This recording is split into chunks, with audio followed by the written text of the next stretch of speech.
এই সপ্তাহের মধ্যেই নির্বাচনের তফসিল ঘোষণার আশাবাদ তারা ব্যক্ত করেছেন, যে ব্যাপারে সুনির্দিষ্ট সিদ্ধান্ত তাদের হয়েছে।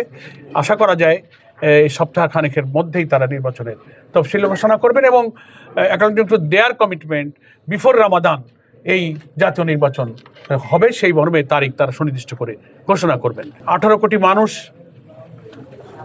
যে নতুন গণতন্ত্রের অভিযাত্রার জন্য অপেক্ষা করছে, সেটা হচ্ছে একটি অবাধ, সুষ্ঠু, স্বচ্ছ, গ্রহণযোগ্য, নিরপেক্ষ জাতীয় নির্বাচন।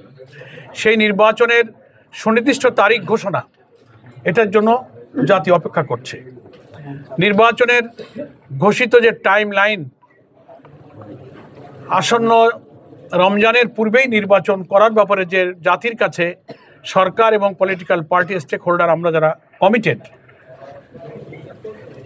নির্দিষ্ট তফসিল ঘোষণার সময়টা একেবারেই পেরিয়ে যাচ্ছে দেখে আমরা এ বিষয়ে নির্বাচন কমিশনের সুস্পষ্ট ঘোষণার সুনির্দিষ্ট সিদ্ধান্ত কি সেটা জানবার জন্যই মূলত প্রথম আলাপ আলোচনায় আজকে ইস্যুটাকে আমরা রেজ করেছি।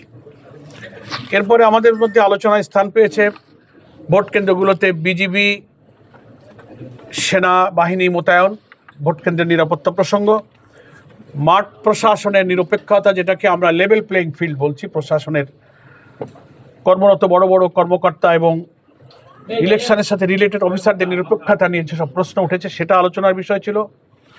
এরপরে আমরা আলোচনায় অবৈধ অস্ত্র উদ্ধার যে অভিযান, সেটাকে আমরা খুব ইফেক্টিভ দেখছি না। একটা অভিযান নামে চলছে, কিন্তু কার্যকরভাবে এটাকে ফলপ্রসূ করা এবং 5ই আগস্টের পর থেকে সারা দেশের থানাগুলো থেকে লুটপাট হয়ে যাওয়া অস্ত্র কী পরিমাণ উদ্ধার হলো, অবৈধ অস্ত্রধারীরা যারা নির্বাচনকে ডিস্টার্ব করতে পারে, ভোটারদের মধ্যে আতঙ্ক তৈরি করতে পারে, তাদের গ্রেফতার অভিযানের ব্যাপারে আমাদের আলোচনার ইস্যু ছিল, আমরা এটা আলোচনা করেছি।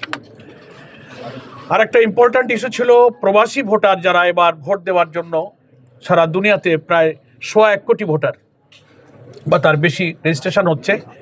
এদের ভোটার রেজিস্ট্রেশনের প্রক্রিয়াটা আমরা যারা প্রবাসের সাথে যোগাযোগ রাখছি, সফর করছি, সে প্রক্রিয়াটা তারা অনেকে জটিল মনে করছে। এনআইডি, পাসপোর্ট, কোন কোন প্রয়োজনীয় ডকুমেন্টস না হলে এটা হতে পারছে না। এটাকে আরও কতটা মিনিমাম সহজ করে আমাদের প্রবাসী ভোটারদের ভোট প্রদানের ব্যবস্থা করা যায়, সেটা নিয়ে আমাদের আলোচনার বিষয় ছিল। ভোট কেন্দ্রে সিসিটিভি ক্যামেরা স্থাপন, নিরপেক্ষ ভোট, সুষ্ঠু ভোট গ্রহণের জন্য একটা অন্যতম ইস্যু।